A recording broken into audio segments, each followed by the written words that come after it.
Na última semana eu falei a vocês sobre a questão de que a depressão, se nós a conceituarmos, ela será a diminuição, ou ela vai se apresentar dessa forma, a diminuição ou a cessação das nossas atividades.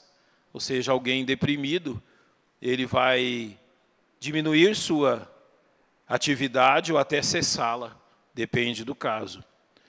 Quando nós aplicamos isso à questão espiritual, nós reconhecemos que nós passamos por momentos de tristeza, de abatimento, por momentos de fraqueza, aonde as nossas atividades, os nossos exercícios espirituais, eles diminuem ou, em alguns casos, chegam a cessar, no sentido que a pessoa se isola. Provérbios diz que aquele que se isola, ele se levanta contra toda a sabedoria. O isolamento nunca é bom. Assim como, ou vamos usar assim, há duas coisas aqui. O isolamento e o silêncio. Eles são bons e frutíferos em determinadas ocasiões. Mas quando a regra se torna o isolamento e o silêncio, isso demonstra que há algum tipo de enfermidade. Então, normalmente, o que ocorre quando o desânimo ou abatimento sobre a nossa vida espiritual estão presentes, é que nós vamos nos isolar. Isolar da comunhão com os nossos irmãos, isolar-nos da própria comunhão com Deus. Ou seja, você pode conscientemente evitar a comunhão com Deus, através de evitar a oração, a leitura da palavra de Deus, a comunhão com seus irmãos. Então, o que nós estamos observando é esse contexto, o contexto de abatimento espiritual e algumas das causas por que ele ocorre. Eu citei a vocês semana passada que uma das causas que isso ocorre está dentro do fato de que muitos cristãos, salvos em Cristo, eles vivem uma vida cristã absolutamente superficial. Eu usei com vocês uma questão. Talvez você não goste de ler livros teológicos. Você acha enfadonho. Há livros que, por obrigação, eu li, que realmente eram enfadonhos. Fabrício está no seminário, sabe disso, tem leituras obrigatórias que você lê, porque é obrigatório. Ou seja, são densos, são teóricos, são pura teologia. Normalmente nós não queremos leituras assim. Nós não queremos leituras que nos aprofundem no conhecimento pelo conhecimento. Nós queremos mais questões práticas, ou questões que de alguma forma estejam ligadas às circunstâncias que nós enfrentamos. O que eu citei na última semana é que você pode desprezar teologia, mas um dia você vai precisar dela. Você pode desprezar o conhecimento teológico, mas um dia a necessidade vai bater a porta. Sabe, eu vejo muito isso no meio pentecostal, como a experiência é colocada acima do conhecimento. Então, se tem ou se busca muita experiência e não se dá valor ao conhecimento. Um dia esse conhecimento vai fazer falta. Um dia conhecer a Bíblia e conhecer aquilo que nós chamamos de teologia, ou seja, a sistematização do conhecimento bíblico, vai fazer falta na sua vida. Se você tem levado as coisas tão superficialmente, apenas no nível da experiência, aquilo que Oséias diz, e eu li para vocês, capítulo 6, verso 3, o meu povo se perde por falta de conhecimento. Então, uma das primeiras razões que a gente deve observar para o abatimento, para a fraqueza espiritual, para esse esfriamento, aonde nós nos isolamos, é exatamente um cristianismo superficial. Só arranha a pele.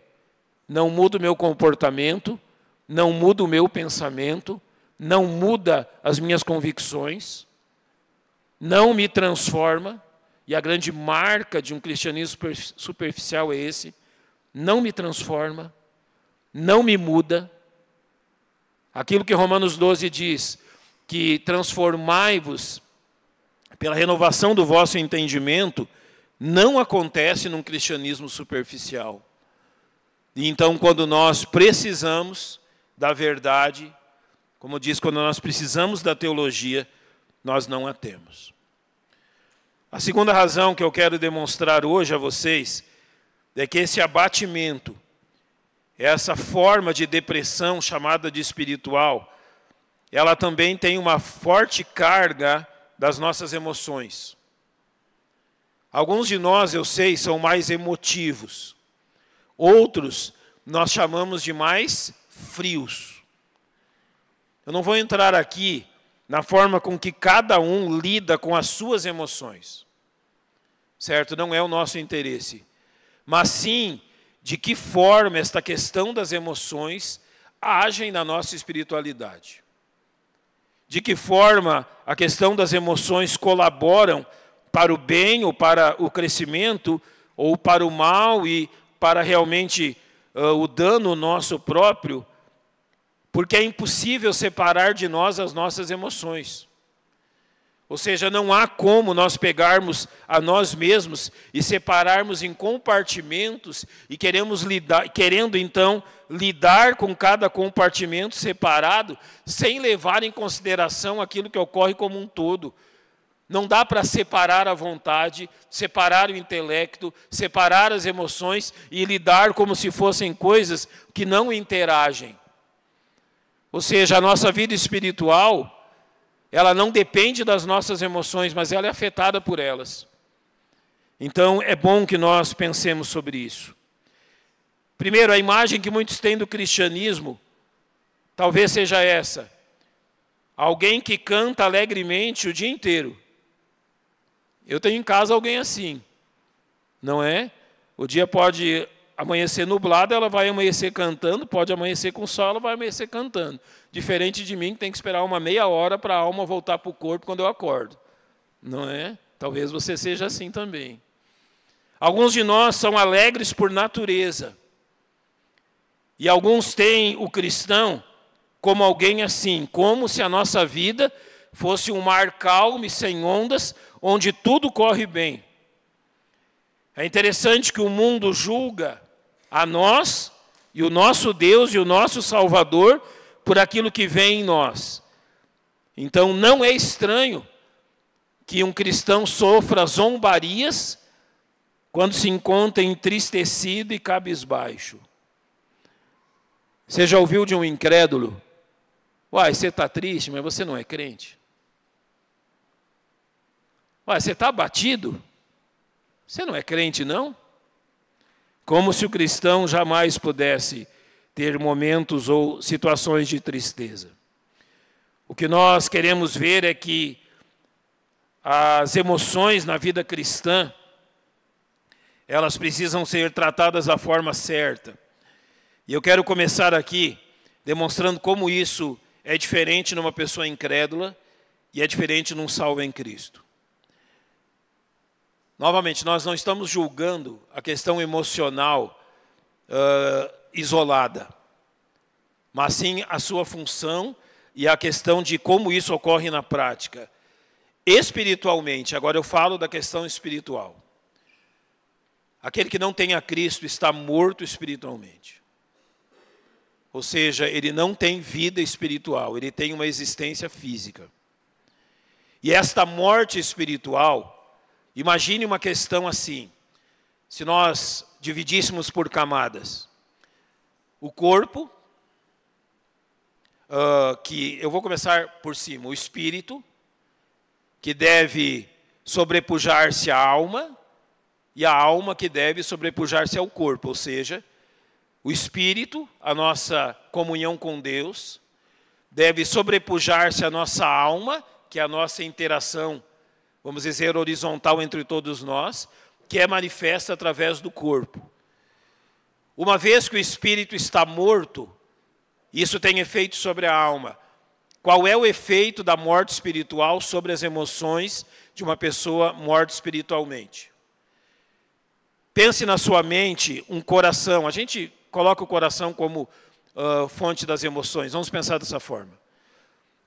Pense na sua mente um coração com diversas setas, apontando e atingindo ou sendo direcionado a muitas outras coisas. Algumas dessas setas têm grande intensidade. Outras dessas setas são quase imperceptíveis. Elas são disparadas em todos os sentidos, desordenadamente.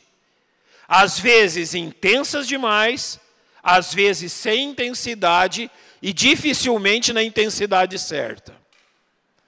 Elas são disparadas nos momentos inapropriados e de uma forma completamente sem justificativa. Assim são as emoções de um homem incrédulo. Elas estão absolutamente fora de controle. Há intensidade demais em coisas que não deveria ter. Há paixão demais em questões que não deveria receber essa paixão. Há realmente falha em questões onde devia ser levada esta emoção, como, por exemplo, o amor, e não há. Elas são disparadas desproporcionalmente em momentos errados, ou seja, num homem incrédulo, as emoções estão absolutamente fora de controle. Agora, não ocorre ou não deve ocorrer o mesmo em relação à vida do salvo em Cristo. Uma vez que ele recebeu vida espiritual, ele está vivo espiritualmente, e ele é habitado pelo Espírito Santo, as suas emoções agora devem estar submissas à pessoa do Espírito Santo. Vamos abrir um parênteses aqui. Quer dizer que, se eu sou um salvo, eu não vou mais me irar? Não, não quer dizer isso. Quer dizer que eu sou um salvo, essa ira desmedida, desproporcional e pecaminosa, voltada contra as pessoas, não vai mais ocorrer? Não, não é isso. Mas agora você tem não somente poder, pela presença do Espírito, mas instrução para não permitir que as emoções desreguladas venham a causar o mal que elas causam. Você continua um pecador. Você continua tendo problema com as suas emoções. Elas ainda em grande grau estão desreguladas, mas agora há alguém maior do que elas, a pessoa do Espírito Santo, que nos capacita, quando andamos no Espírito, a não permitir que essas emoções causem o mal que elas causariam. Isso talvez nós chamemos de estabilidade emocional. Isso não quer dizer que um cristão não vai se sentir triste em algum momento, não vai se sentir abatido ou revoltado com algo. Isso não quer dizer que o cristão não vai sentir-se amargurado em algum momento, que ele não vai sentir-se realmente descontrolado nesse sentido emocional. Mas quer dizer que esse descontrole das emoções não o tomará. Quer dizer que não o controlará pela presença do Espírito Santo. Então entenda a diferença disso. O incrédulo, ele não somente é descontrolado, como as emoções o tomam, o arrebatam. Ao cristão não deve acontecer isso. Ele sentirá a força das emoções, mas pela presença do Espírito, isso não tomará conta dele, isso não o dominará para o mal. Ou seja, aqui há estabilidade. Nem sempre, eu sei que a pessoa quieta e sossegada é uma pessoa estável emocionalmente. Às vezes a gente pode olhar por fora e a pessoa está absolutamente tranquila. Mas por dentro há um grande turbilhão. E não quer dizer que a pessoa efusiva, ela não tem estabilidade emocional. Não estou aqui olhando meramente a questão externa, mas observando como que as questões devem estar presentes em nós. Até aqui, irmãos, alguma pergunta, alguma colocação? Tranquilo? Como que a coisa funciona na prática com você? Na prática é assim, não é? Talvez na teoria seja fácil, e na prática? Como que funciona? Você é estável nas suas emoções? ou sofre grandes períodos de abatimento? Você é estável em suas emoções? E aqui é interessante, eu lembro de um caso de aconselhamento, que a pessoa literalmente vivia os últimos 25 anos na força do rancor. O rancor a dominou. E por aí você pode observar que não se tratava de um salvo. Não.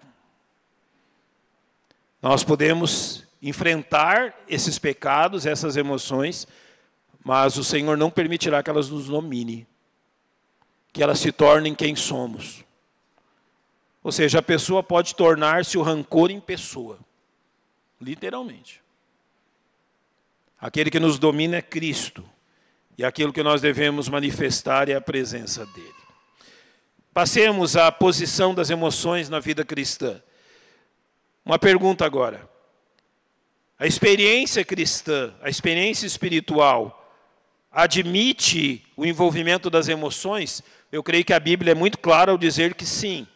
Romanos 14, 17 diz: porque o reino de Deus não é comida nem bebida, mas justiça e paz e alegria no Espírito Santo. Ou seja, a vida espiritual inclui o envolvimento das emoções com absoluta certeza. Notem que o Novo Testamento diz em Atos 2,46 sobre a igreja primitiva: e perseverando unânimes todos os dias no templo, e partindo o pão em casa, comiam juntos. Então diz, com alegria e singeleza de coração. Então sim, a vida espiritual, ela é permeada pelas emoções, e se ela não fosse assim, literalmente seria, eu não posso dizer o café sem açúcar, né? Muitos de vocês tomam café sem açúcar, né? Meus futuros clientes, não se preocupem. Eu não vou dizer um café sem açúcar, mas a vida não teria a graça que deve ter, a alegria que deve ter sem as emoções. Agora, há uma questão em nós, que nós não temos o poder de quê? De criar emoções. Nem eu, nem você. A coisa não funciona assim. Ei, fique alegre. Pronto, estou alegre. Agora, ficarei triste. Agora, ficarei rancoroso. A coisa não funciona dessa forma. Eu sei, por exemplo, que atores que atuam em filmes, eles têm uma grande capacidade de demonstrar, até pela sua face, emoções. E alguns deles até choram de mentira, não é? Não sei se é bem de mentira, mas choram. Derramam lágrimas e demonstram uma tristeza absurda. Agora, nós não somos atores, não basta ordenar e a emoção surge. Isso é um falso sentimentalismo e não uma emoção verdadeira. E se nós procurarmos criar emoções ou produzir emoções em nós mesmos, nós vamos nos decepcionar. Ou seja, emocionalmente, nós não somos donos de nós mesmos. Nós reagimos a elas. Ou seja, as emoções são o resultado da nossa reação àquilo que nos cerca. E, olhando isto, nós percebemos que as nossas emoções são extremamente variáveis, porque há muitas variáveis que as influenciam. Uma forma básica de ver isso. Se acorda do mesmo jeito todos os dias. Tem dia da semana que você acorda dando bom dia para a lua, para as estrelas, esperando o sol sair para dar bom dia para ele. Não é? Tem uma turma lá em casa que é assim, essa turma é perigosa. E tem dia que a gente não quer ver o sol. Vou usar um exemplo com você. Sabe qual é o melhor dia, o dia que eu mais gosto? O dia que eu estou muito bem? Dia nublado. Eu não gosto de sol. O dia que amanhece nublado, uma temperatura mais friazinha, que dia perfeito.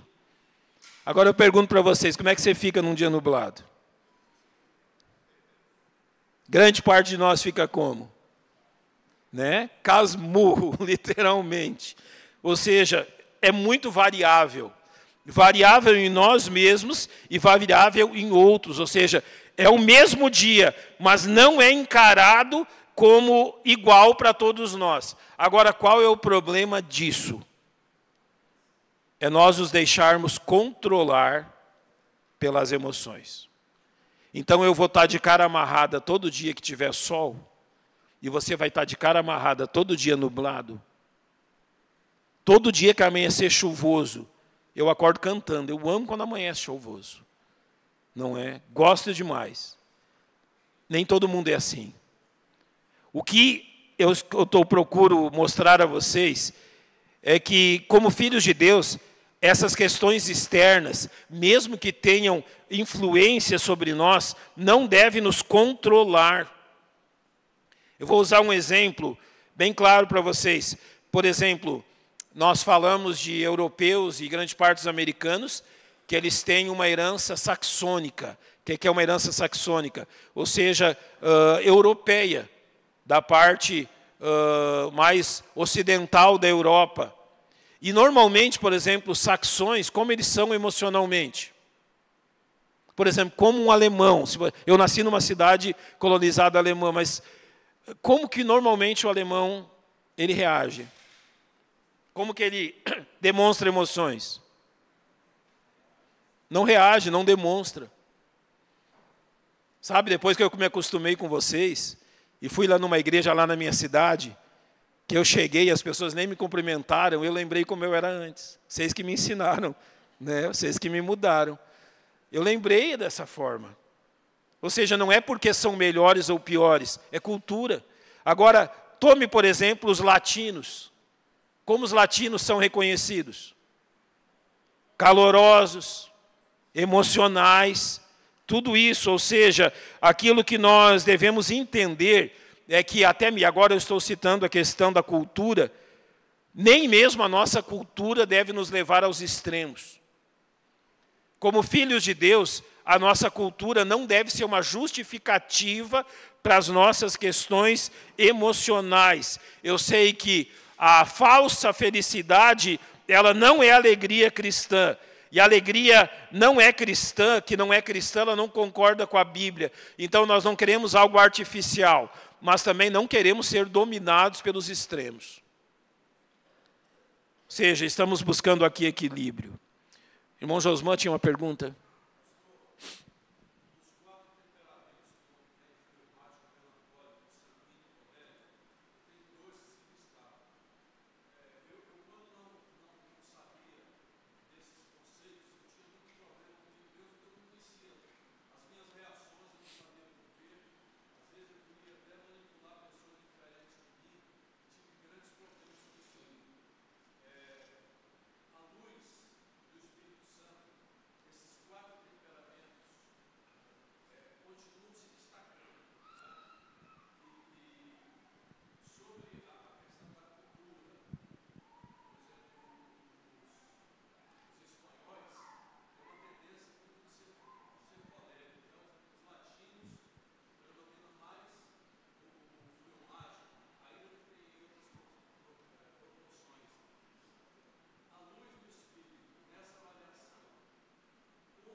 O irmão Josman perguntou sobre, eu acho que vocês já leram, a respeito, é uma teoria, não é ciência, é apenas teoria, ou seja, não é uma questão comprovada, mas é uma questão tabulada pela própria experiência, não é?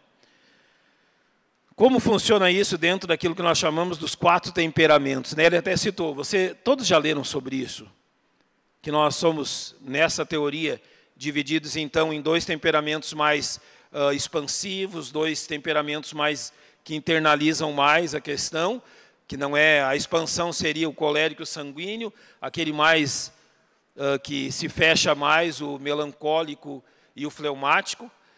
Não é, eu creio que a maioria de vocês já leu sobre isso. Não é desprezível aquilo que essa teoria dos 4 temperamentos demonstra.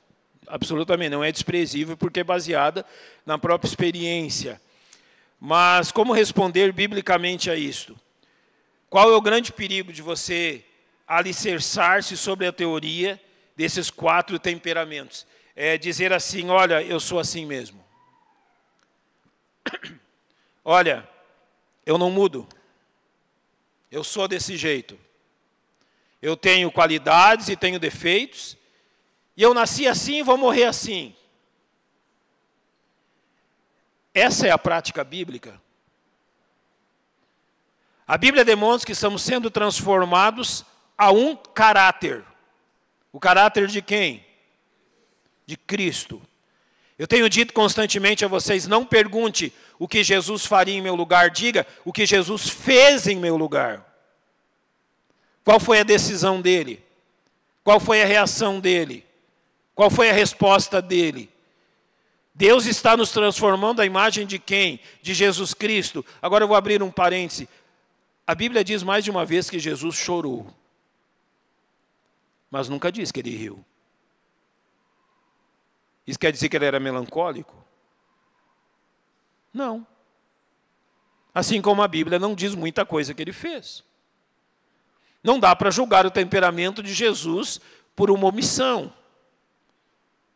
Agora, o que claramente nós vemos, e isto é real, é que o parâmetro que nós usamos, e o pastor Romulo está ensinando sobre esse assunto quando está conosco, o fruto do Espírito, ou seja, quando o Espírito Santo nos domina, ou seja, quando estamos andando nos seus limites, e há poucos domingos eu falei sobre isso num dos cultos da manhã, quando o Espírito Santo realmente tem espaço em nós, para agir em nós, o fruto do Espírito há de se manifestar. E isso independe se eu sou colérico, sanguíneo, fleumático ou melancólico.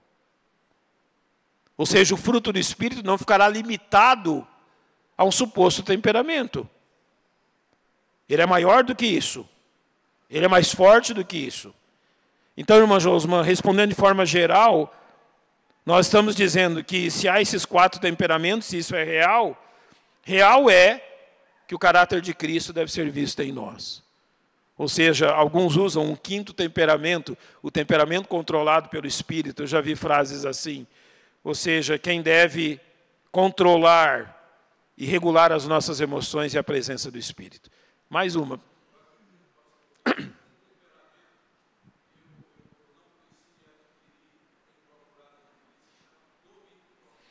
É um fruto do Espírito. Agora notem, alguns de nós precisam muito de domínio próprio, você concorda? Outros não.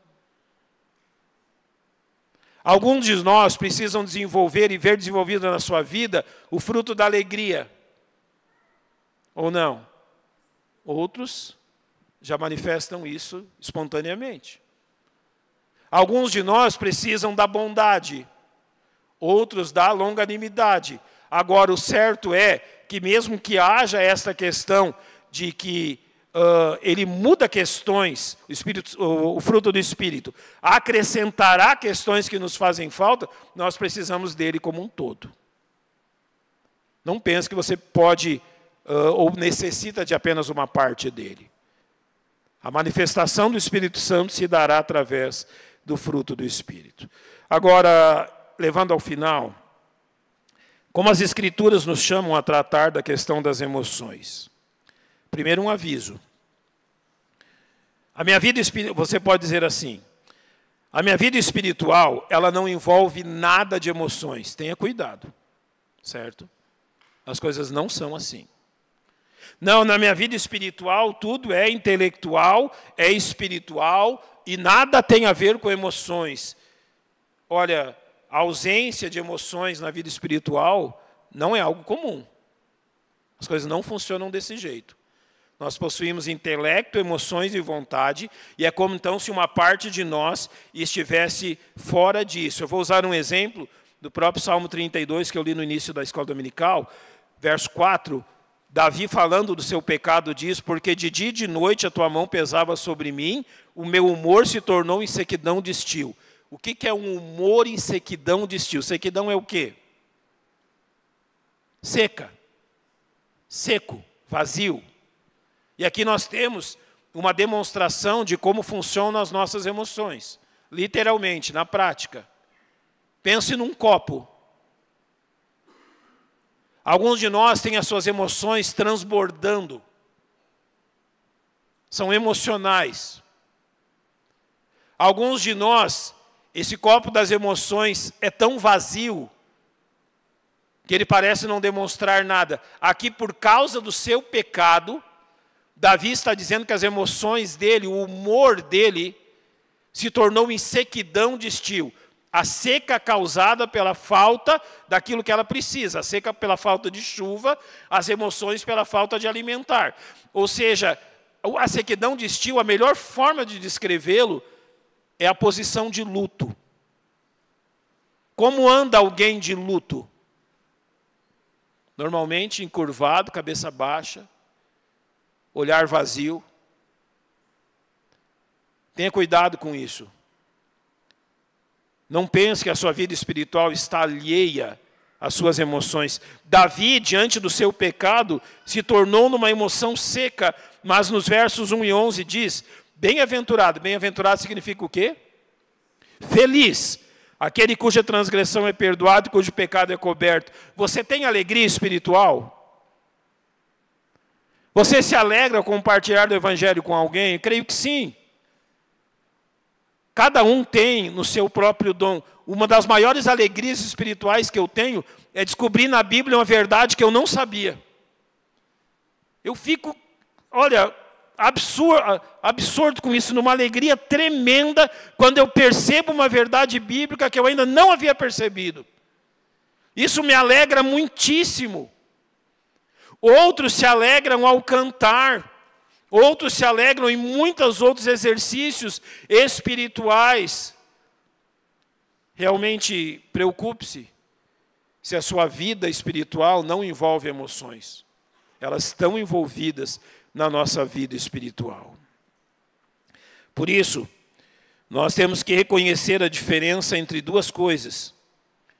A Bíblia fala de regozijo. Quem lembra? Filipenses 4:4. O que diz Filipenses 4:4? Regozijai-vos. Qual é a diferença entre regozijo e felicidade? A gente precisa diferenciar isso aqui.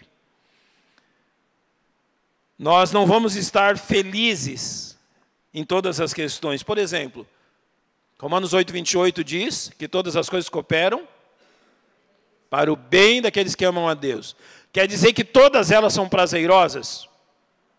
Não. Por vezes, uma enfermidade pode colaborar para o seu bem espiritual. É prazeroso? Não. Uma perda colabora para o seu bem espiritual. É bom, é agradável? Não. Felicidade é uma coisa. Na felicidade, você é amplamente carente ou necessitado das questões exteriores. No regozijo, não. Você pode estar se despedindo de alguém que você ama e se regozijando. Eu lembro, eu já contei isso a vocês, que no culto, quando meu pai faleceu, um homem, amigo de meu irmão, havia vindo de um velório. E ele chegou na nossa igreja lá no sul, bem na hora que nós estávamos começando o culto. Ele ficou de pé lá no fundo, eu via de pé, eu não conhecia aquele homem, eu notei ele lá no fundo. Quando terminou aquele culto, ele foi abraçar o meu irmão, cumprimentá-lo, e ele disse assim, isso aqui está parecendo mais uma festa do que um velório. Ele explicou de onde ele estava vindo, e o que ele viu lá e o que ele viu ali. Nós estávamos felizes? Não, gente. Eu não estava feliz. Meu pai havia falecido, meus irmãos não estavam felizes. Minha mãe não estava feliz. Nós estávamos nos regozijando? Sim, verdadeiramente, por tudo aquilo que Deus havia feito pelo meu pai. Eu não estava feliz, eu estava triste. Mas o meu coração se regozijava pela obra de Deus na vida do meu pai. Você consegue notar a diferença entre felicidade e regozijo? Há regozijo em sua vida? Há regozijo realmente por aquilo que o Senhor faz? Então, nós podemos fazer uma diferença. Felicidade talvez seja algo da nossa alma. Nem sempre a alma está feliz. Regozijo, ele diz, regozijai-vos sempre em quem? Então, o regozijo é no Senhor. Ele é espiritual. É diferente. Paulo vai falar em 2 Coríntios, capítulo 4, versos 8 e 9, Em tudo somos atribulados, mas não angustiados. Perplexos, mas não desanimados. Perseguidos, mas não desamparados. Abatidos, mas não destruídos. Talvez Paulo não encontrasse o motivo exterior de alegria, mas interiormente ele se regozijava. E qual é a base do regozijo contínuo? A verdade é que se a nossa vida, agora estamos caminhando para a conclusão, você já pensou se a nossa vida espiritual dependesse das nossas emoções? Como seria? Só fazer uma pergunta simples. Se a sua vida espiritual dependesse das suas emoções, você teria vindo à escola dominical hoje de manhã? Todo mundo aqui acordou regozijando, feliz, contente, cantando igual a irmã Zailde? Não. Todo mundo aqui acordou para cima, feliz. A Thaís e o Vinícius acordaram que hora para vir para o culto? Ah, dormiu aqui, mas quando estão lá na roça, normalmente acorda. Eu lembrei disso hoje de manhã. 5 horas da manhã para vir para a escola dominical. Anda 100 quilômetros para chegar aqui.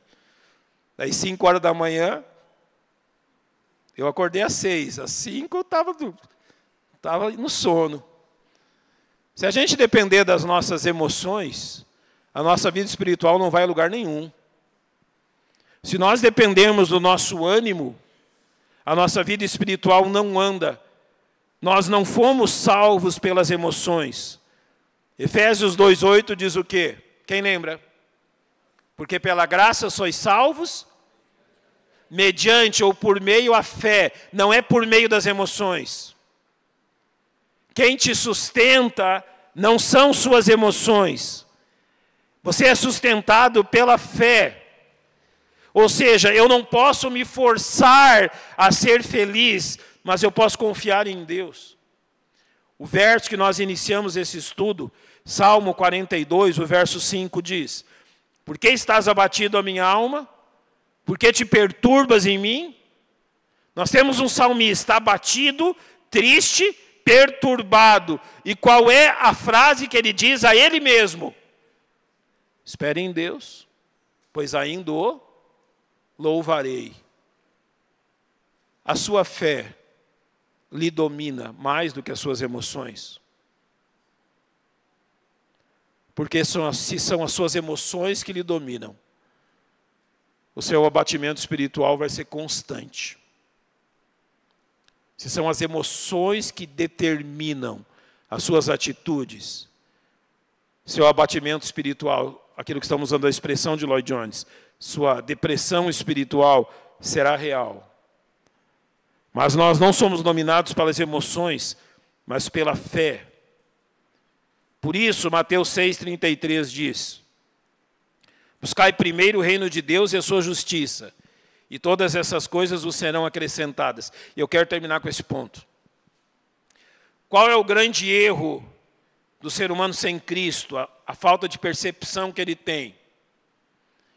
Se você pergunta para alguém sem Cristo, qual é o alvo número 1 da vida dele, o que ele fala? O que ele diz? Não, mas ele quer dinheiro para alguma coisa. O que o incrédulo fala? Eu quero ser feliz. Até a prosperidade tem esse sentido.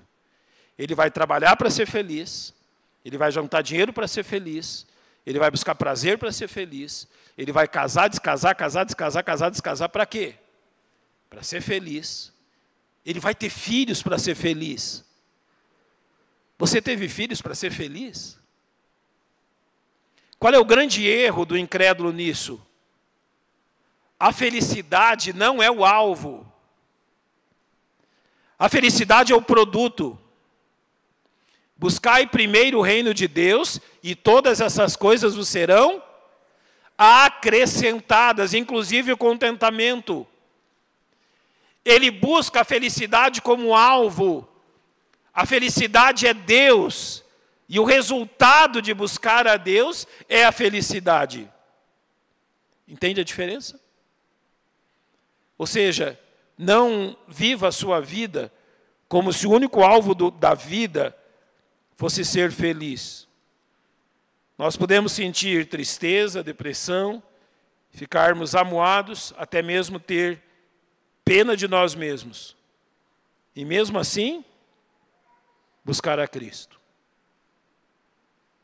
Eu posso acordar em grande desânimo, mas pela fé orar. Eu posso ter uma semana dificílima e pela fé confiar que todas as coisas cooperam para o bem.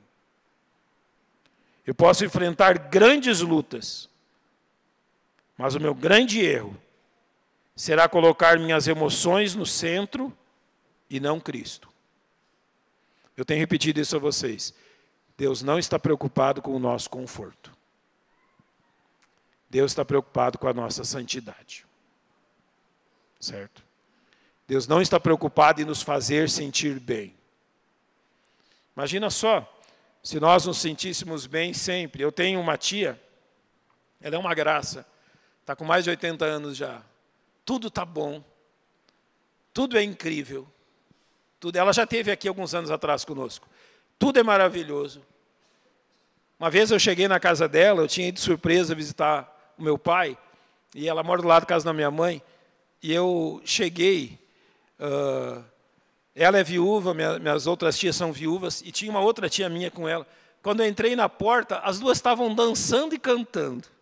De manhã, não é? E alegres, contentes, sorrindo.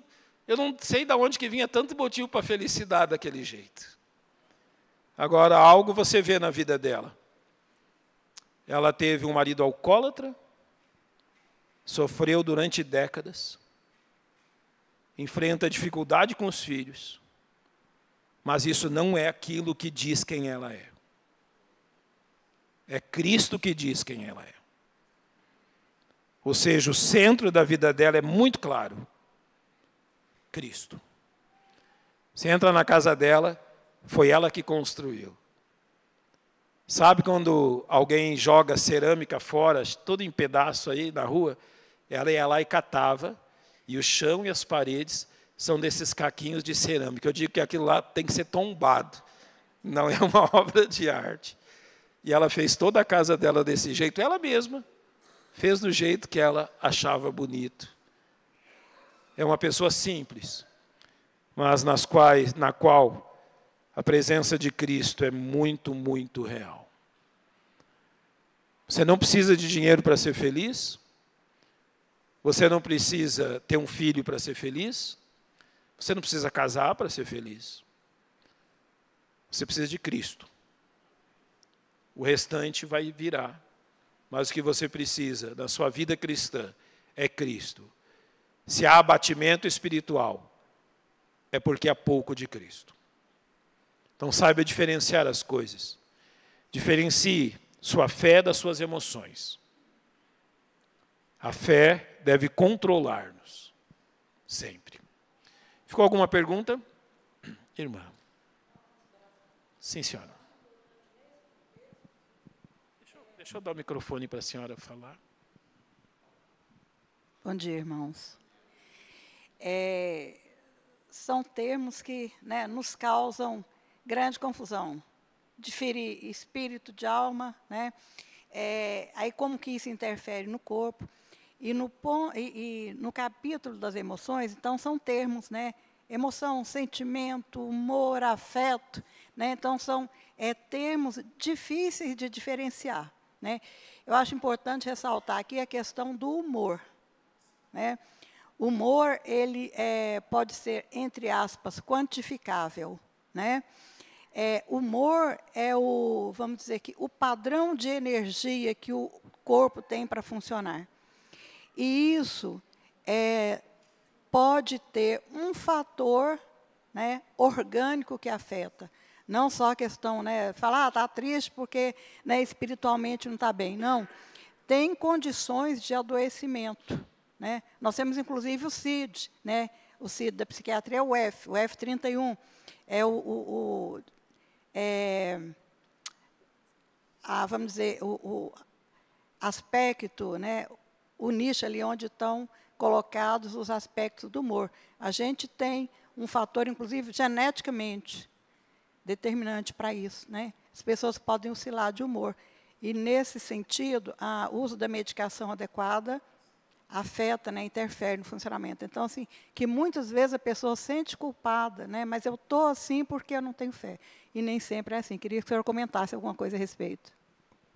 Eu comentei, de certa forma, na semana passada, quando a gente separou um pouquinho da questão orgânica e espiritual, dizendo assim, já aconteceu muitas vezes, mais de uma vez, comigo e outros conselheiros, da pessoa chegar para aconselhamento e dizer assim, olha, eu estou absolutamente desanimado com tudo, desanimada com tudo.